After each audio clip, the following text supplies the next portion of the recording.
Students, welcome to Concept Crystal Clear. आज हम लोग फिर से एक बार हमारे प्रीवियस टॉपिक पे लौटते हैं, जिसमें हम लोग न्यूमेरिकल डिस्कस कर रहे थे रिफ्रैक्टिव इंडेक्स के। तो हम ऑलरेडी एक न्यूमेरिकल डिस्कस कर चुके थे, आज हम लोग और न्यूमेरिकल उसके आगे बढ़ाएंगे। तो आपने न्यूमेरिकल जो है उसका बेसिक हमने पिछले वीडियो में समझ ही लिया था। तो डायरेक्टली हम लोग न्यूमेरिकल पे आते हैं। हमारा न्यूमेरिकल कहता है a ray of light travelling in oil having refractive index 1.6, मतलब refractive index of absolute refractive index of oil हमें गिवन 1.6, यहां तक हमें ये समझ में आया।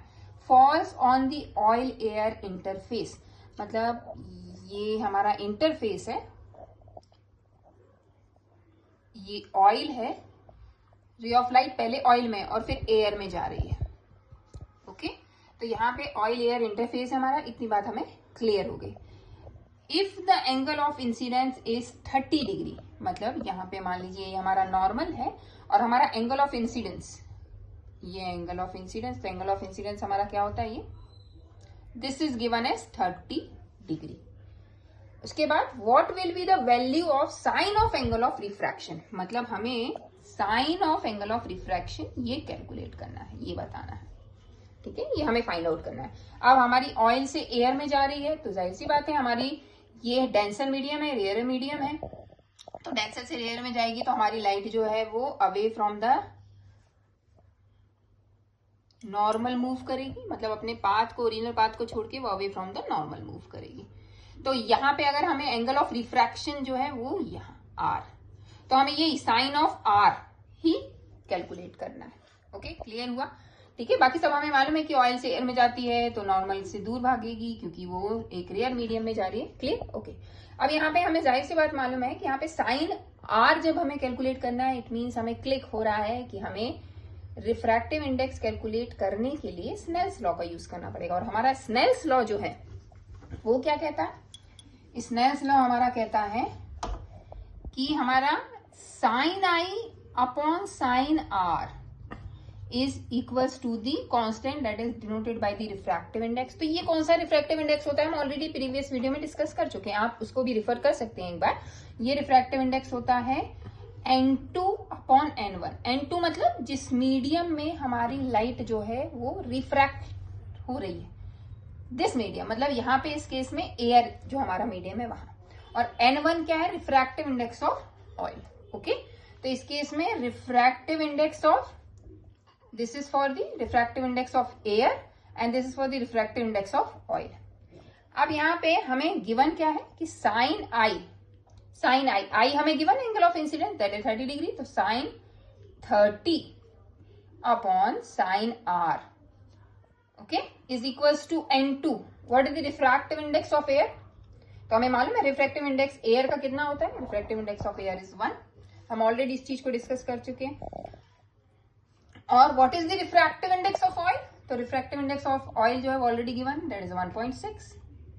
अब ये हमें जो इक्वेशन मिली इससे हम डायरेक्टली साइन आर कैलकुलेट कर सकते हैं। ओके, अब यहाँ साइन 30 की वैल्यू इस चीज के लिए आपको मालूम होना चाहिए। अब ऑलरेडी अपनी जो मैथ्स के सिलेबस में है ट्रिग्नोमेट्रिक रेशियो पढ़ते हैं, उसमें साइन 30 की वैल्यू आपको ऑलरेडी मालूम होती है, या तो आपको एग्जाम में ये वैल्यू गिवन होगी या आपको मालूम भी होनी चाहिए। साइन 30 की वैल्यू होती है 1/2।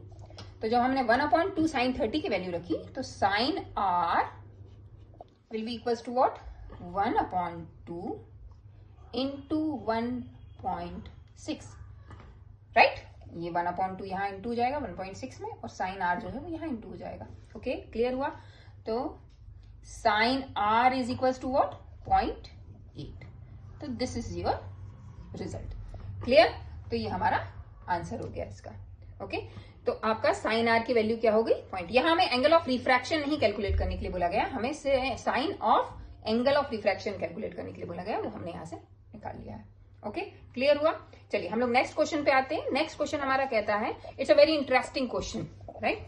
तो यहाँ पे if the absolute refractive index of water, benzene and sapphire, तीन हमें मटेरियल दिए हैं, मटेरियल दिए हैं जिनके क्या क्या दिए? वाटर के दिया 1.33 रिफ्रैक्टिव इंडेक्स, बेंजीन का 1.50 और सफायर का 1.77। अब वो पूछ रहे हैं कि आप इन सब मीडियम में से बताइए मैक्सिमम रिलेटिव रिफ्रैक्टिव इंडेक्स कहाँ में होगा। अब यहाँ पे अगर आप देखें तो एब्सोल्यूट रिफ्रैक्टिव इंडेक्स तो हमें डायरेक्टली पता चल रहा है, लेकिन ये पूछ क्या रहा है यहाँ, रिलेटिव रिफ्रैक्टिव इंडेक्स। तो रिलेटिव रिफ्रैक्टिव इंडेक्स जो है वो हमारा किसके रिस्पेक्ट में कैलकुलेट होता है, एक मीडियम से दूसरे मीडियम, मतलब वो एयर या वैक्यूम के रिस्पेक्ट में नहीं, वो एक मीडियम से दूसरे मीडियम के रिस्पेक्ट में होता है। अब यहाँ हमारे 3 मीडियम है। पहला मीडियम है हमारा वाटर जिसका 1.33 है रिफ्रैक्टिव इंडेक्स। दूसरा मीडियम है हमारा बेंजीन जिसका रिफ्रैक्टिव इंडेक्स 1.33 है। और आखिरी मीडियम है हमारा सफायर जिसका 1.77 है। अब रिलेटिव रिफ्रैक्टिव इंडेक्स निकालना है तो रेशो में निकलेगा। अगर आप यहां देखें तो आप बता सकते हैं सबसे ज्यादा रेशो रिलेटिव किसका आएगा। अब यहाँ पे सॉरी बेंजीन का 1.50 है। ओके, अब यहाँ पे अगर मैं रेशो निकालू NW अपॉन NB, मतलब वाटर के रिफ्रैक्टिव इंडेक्स का और बेंजीन के रिफ्रैक्टिव इंडेक्स का, तो वैल्यू जो है वो, अब यहाँ पे देखिए हमारे पास पॉसिबिलिटी क्या है, हम NW बाय NB कैलकुलेट करें या हम NB बाय NW कैलकुलेट करें। तो दोनों में से आप बता सकते हैं किसकी वैल्यू ज्यादा आएगी। ऐसी बात है NB अपॉन NW की वैल्यू ज्यादा आएगी क्योंकि हमारा न्यूमरेटर जो है इस केस में ज्यादा है, 1.50 अपॉन 1.33। राइट, क्लियर हुआ। सिमिलरली अब हम अगर वाटर और सफायर का लें तो यहां पे हमारा रेशो किसके केस में ज्यादा आएगा, sapphire upon water, that is 1.77 upon 1.33। Okay, और अब वाटर और सफायर का करेंगे तो वो कम आएगा। ओके, क्लियर हुआ। उसके बाद अगर हम थर्ड कॉम्बिनेशन लें, दैट इज व्हाट, बेंजीन और सफायर का, तो अगर आप बेंजीन और सफायर का देखें तो 1.50 अपॉन 1.77 और 1.77 अपॉन 1.50। तो 1.77 अपॉन 50 जो है वो मतलब आपका 1 sapphire upon benzene, that will be 1.77 upon 1.50। Okay, अब इन तीनों में से, ये तीनों रिलेटिव रिफ्रैक्टिव इंडेक्स होगा, अब इन तीनों में से सबसे ज्यादा किसकी वैल्यू आएगी, आपने ऑलरेडी पढ़ा है, आपने 5th 6th से रेशो और डेसिमल और सब पढ़ते आ रहे हैं, तो आपको जाहिर सी बात मालूम है न्यूमरेटर में सबसे ज्यादा वैल्यू इसकी है और इसकी है, लेकिन डिनोमिनेटर में इसकी कम है। It means what, this will be more than this. Okay, तो सबसे ज्यादा रिलेटिव रिफ्रैक्टिव इंडेक्स क्या हो गया, ये वाला हो गया। इसको लिखेंगे कैसे हम लोग भाई, NS upon NW is what, NS upon NW क्या होता है, इसको हम लोग कैसे लिखते हैं,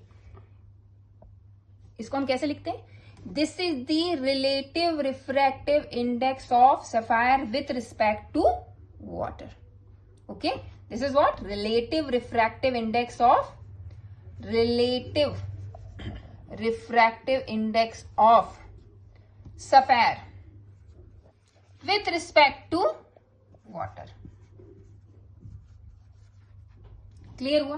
तो आपका, अगर आपको आंसर लिखना है कि किस मीडियम में मैक्सिमम रिलेटिव रिफ्रैक्टिव इंडेक्स होगा, तो मैक्सिमम रिलेटिव रिफ्रैक्टिव इंडेक्स काय में होगा, the maximum relative refractive index is of sapphire with respect to water, जिसको आप इस तरीके से भी लिखते हैं। क्लियर हुआ। Okay, this is all about the today's video. हमने दो न्यूमेरिकल, जो डिफरेंट टाइप्स ऑफ न्यूमेरिकल है, राइट, तो वो हमने यहाँ पे डिस्कस कर लिए हैं। चलिए हम लोग नेक्स्ट वीडियो में मिलते हैं। अगर आपके पास और भी कोई डाउट हो related to the numerical of refractive index या रिफ्रैक्टिव इंडेक्स के टॉपिक को लेकर, तो आप मुझसे पूछ सकते हैं। इसमें थ्योरी के भी क्वेश्चंस आते हैं, जो आप थ्योरी के क्वेश्चन है वो भी इसमें जो है आपको ऑलरेडी, इसमें थ्योरी हम लोग बहुत सारी डिस्कस कर चुके हैं इन द प्रीवियस वीडियो, तो आप उनको एक बार रेफर कर सकते हैं फॉर दी थ्योरी। तो उसके क्वेश्चंस जो हैं वो और बता दूंगी मैं आपको, बट आज के लिए ये हमारा वीडियो यहीं तक है। Okay, thank you so much.